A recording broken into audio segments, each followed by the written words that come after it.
என்னென்ன இருந்தாலுமே கூட அது பயணத்துக்கு சேராது. அதெல்லாம் இந்த உலகத்திலே இருக்கு.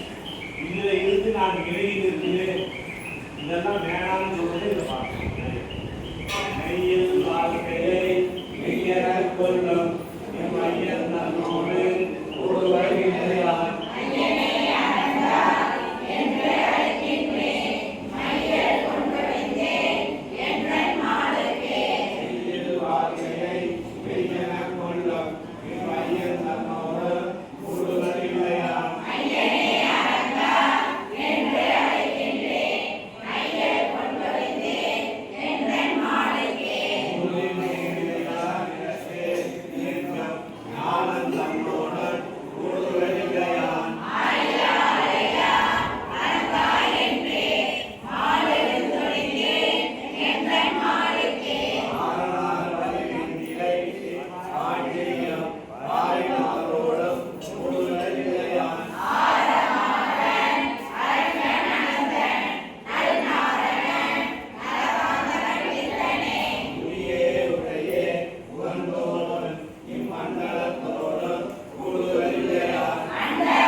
யாருடையும் விஷயத்திலும் ஈடுபடாமல் இருப்பதற்கு இதை செய்தவன் யார் என்று சொன்னால் செங்கன் மால் செந்தாமரை போன்ற கண்களை உடைய மால் சொல்றார். மால் ஏன் பயன்படுத்துறாங்கன்னா மாலே மணிவந்தா அப்படின்னு மாலேன்னா இறக்க சிந்தனை உடையவன். அவனுடைய இறக்க குணத்தினாலே நம்மிடத்திலே வேறு விஷயங்களில் இருக்கக்கூடிய பற்றுக்களை எல்லாம் அவன் கழித்தான். அப்படி கழித்ததனாலே நான் என்ன ஆயிருக்கிறேன், அத்தனே அரங்கா என்று அழைக்கின்றேன், பித்தனாய் ஒளிந்தேன் என்கிறானுக்கு. அப்படி பித்தனாக யாருக்கு நாம் இருக்கிறோம்? ஒருத்தர் சொல்றாங்க, ஒரு திரைப்படத்தை கூட சொல்லுவாங்க, பேய் சினிமா தெரிஞ்ச சொல்லுவார், மணப்பேய் சொல்லுவார் இல்லையா? அவர் சொல்ற தொழில் நல்லா இருக்கு. பேய் மணப்பேய் ஒவ்வொருத்தரும் எதில் பித்தா இருக்கும். ஒருத்தருக்கு நல்ல ஆடைகளில் பித்து, சிலருக்கு நகை ஆபரணங்களில் பித்து, சிலருக்கு சொத்து சேர்ப்பதில் பித்து, சிலருக்கு பிள்ளைக்குட்டி மேலே பாசத்தில் பித்து, இப்படியெல்லாம் பித்து பிடிச்சலையும். எல்லாருக்கிட்டையும் பித்து இருக்கிறது. மனநல ஆஸ்பத்திரியில் இருக்கிறவங்களுக்கு மட்டும்தான் பித்து பிடிச்சிருக்கு நம்ம பொய்யா நினைச்சிக்கிட்டு இருக்கோம். அவங்க வெளியே காட்டிடுறாங்க எனக்கு பித்தம் சரியில்லை. ஆனால் அங்கே நம்ம எல்லாத்துக்குமே பித்தம் இருக்கு. ஒவ்வொன்றுக்கும் ஒவ்வொருத்தர் மேலே இருக்கு.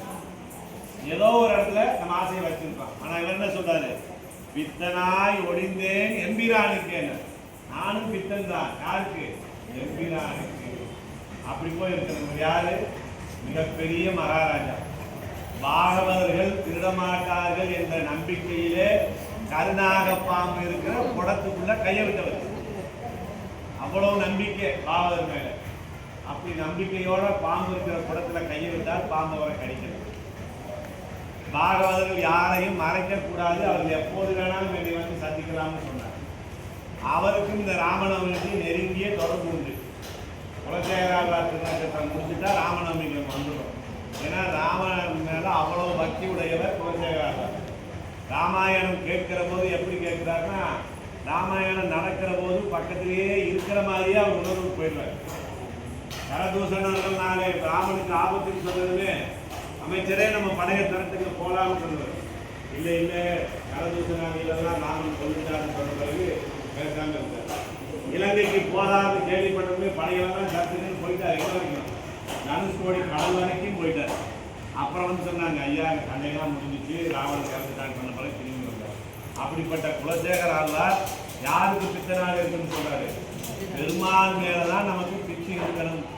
அப்ப நம்ம குடும்பத்தை பற்றி நினைக்க வேண்டாமா? நம்ம அவர் காரியத்தை செஞ்சா நம்ம காரியத்தை அவர் பொழுதுபோக்கா செஞ்சு நமக்கு வேண்டிய எல்லாவற்றையும் நிறைவேற்றி கொடுப்பார் என்று பித்தனாய் உறிந்தேன் எம்பிரானுக்கே. பேயரே எனக்கு யாவரும் யானுவோர் பேயரே எவர்க்கம் இது பேசியன்